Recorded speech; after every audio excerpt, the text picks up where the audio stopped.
Сәлем достар, қазіргі кезде әлеуметтік желілердегі видеоларды байқасаңыздар, дәл осындай эффекттерді немесе переходтарды қолданып жатады. Оларды жасау өте оңай, мен сіздерге қазір VM программасында көрсететін боламын. Осы видеоны соңына дейін көріңіздер. Достар, алдыңғы бөлімдегі эффекттер осылай жасалды. Мінекей эффекттер, яғни жаңағы глич переход үстіңгі жағында тұрады, осындай қара белгімен. Яғни видеоның үстіндегі екінші слой наложение бөлімінде. Неге дәл осылай? Дәл осындай эффекттерді немесе переходтарды қолданып.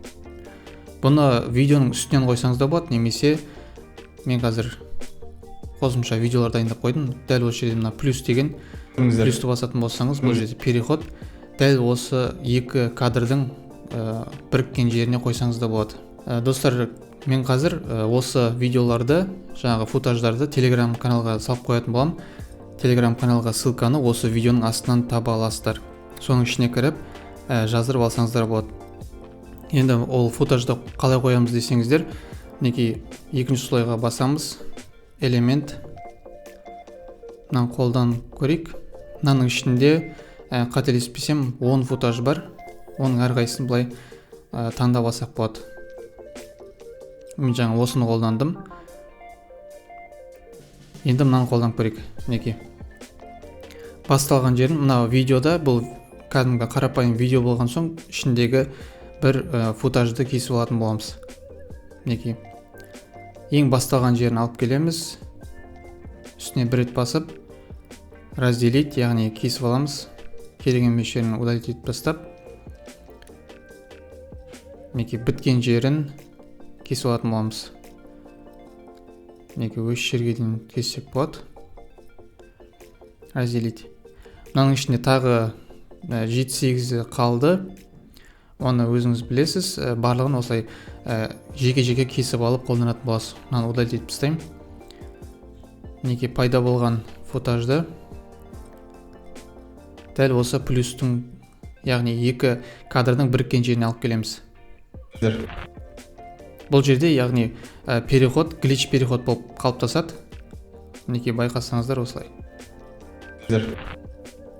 Бұл жерде біз кішкене кадрдың өзін кішкене көрсету үшін бұл глич переходты шамалы прозрачность, яғни көрінетін қылып тастаймыз. Прозрачностьті кішкене түсіреміз.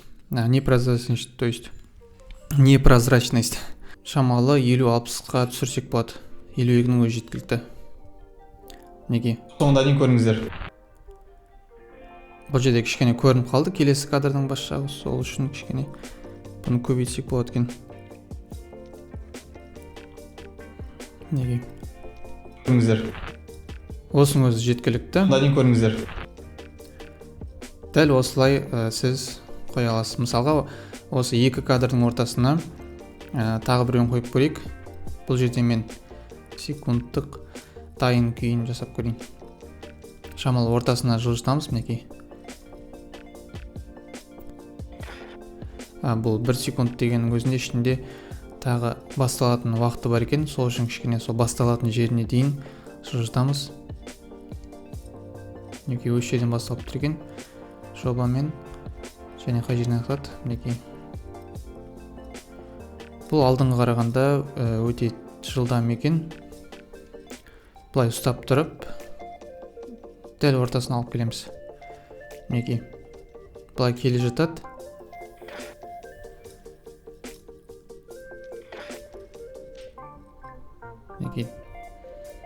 Бұл жерде непрозрачность кішкене түсіреміз. 70 қылсақ та болады. Дәл осылай сіз видеоңызда, егер сізде динамичный видео болатын болса, осы футаждарды переходқа ғана емес, кішкене әдемілігі үшін кадрдың өзіне де қолдансаңыз болады. Және де мен қазір сізге жасыл фондағы гличті көрсеткен жоқпын.